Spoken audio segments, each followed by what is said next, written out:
पर अंडरवर्ल्ड का दबदबा कैसा था, इसका अंदाजा लगता है साल 1993 में हुए मुंबई सीरियल ब्लास्ट से। ये दबदबा कम कैसे हुआ, ये दिखाती हैं ये तस्वीरें।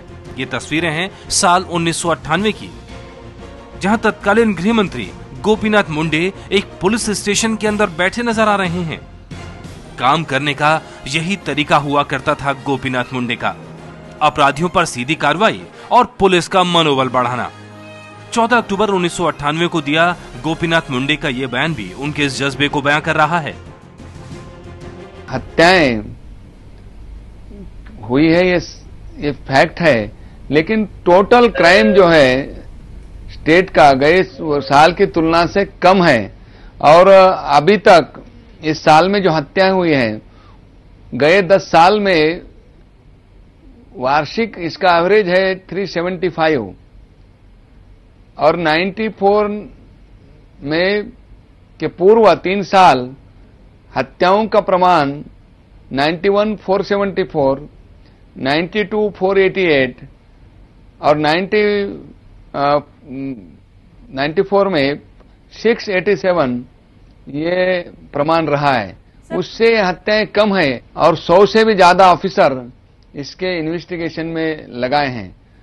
ये जरूर है कि गैंग्स का प्रभाव हमने कम किया है और वो निराशा के कारण ऐसी घटना करने का प्रयास वो कर रहे हैं। गोपीनाथ मुंडे की डी कंपनी के खिलाफ ये लड़ाई सरकार बनने से पहले ही शुरू हो गई थी। साल 1995 में हुए विधानसभा चुनावों में बीजेपी और शिवसेना गठबंधन ने कामयाबी हासिल की थी। मनोहर जोशी मुख्यमंत्री बने और गोपीनाथ मुंडे उप मुख्यमंत्री और गृह मंत्री। इस कामयाबी में और भी मुद्दे थे, लेकिन गोपीनाथ मुंडे ने राजनीति और अंडरवर्ल्ड की गठजोड़ के खिलाफ मुहिम चलाकर ये कामयाबी पाई थी। महाराष्ट्र की राजनीति में गोपीनाथ मुंडे का एक मंत्री के तौर पर, गृह मंत्री के तौर पर सबसे बड़ा योगदान यही था कि उन्होंने बंबई से अंडरवर्ल्ड का सफाया कर दिया था।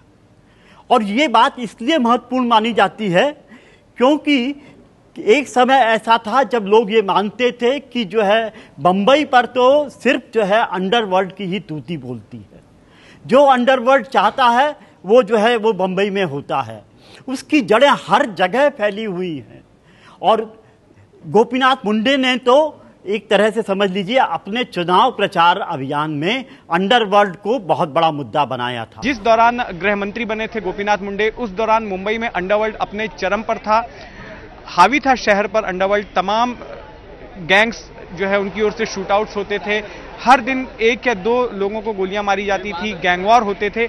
और बतौर गृह मंत्री गोपीनाथ मुंडे के लिए ये एक बहुत ही चुनौती वाली बात थी और उन्हीं ने अंडरवर्ल्ड को खत्म करने की रणनीति बनाई, जो उनके पद से हटने के बाद, उनकी सरकार जाने के बाद भी जारी रही। ये नीति पुलिस एनकाउंटर्स की थी। मोका कानून जो है उन्हीं के दौरान मोका कानून के बीच बोए गए और मोका जैसा सख्त कानून ऑर्गेनाइज क्राइम से निपटने के लिए तैयार किया गया। ज्यादातर गैंगस्टरों को उनके कार्यकाल के दौरान या तो मुठभेड़ों में खत्म किया गया या फिर मकोका जैसे Maharashtra control of organise crime act जो तैयार किया गया था, उस कानून के तहत गिरफ्तार किया गया। गोपीनाथ मुंडे की खुली छूट का असर ये था कि गोपीनाथ मुंडे के गृह मंत्री रहते हुए इनकाउंटर बढ़ते गए।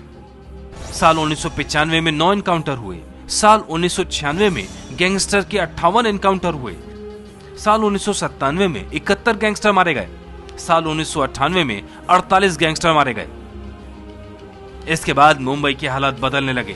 मुंडे की इन्हीं नीतियों को अगली सरकारों ने भी जारी रखा।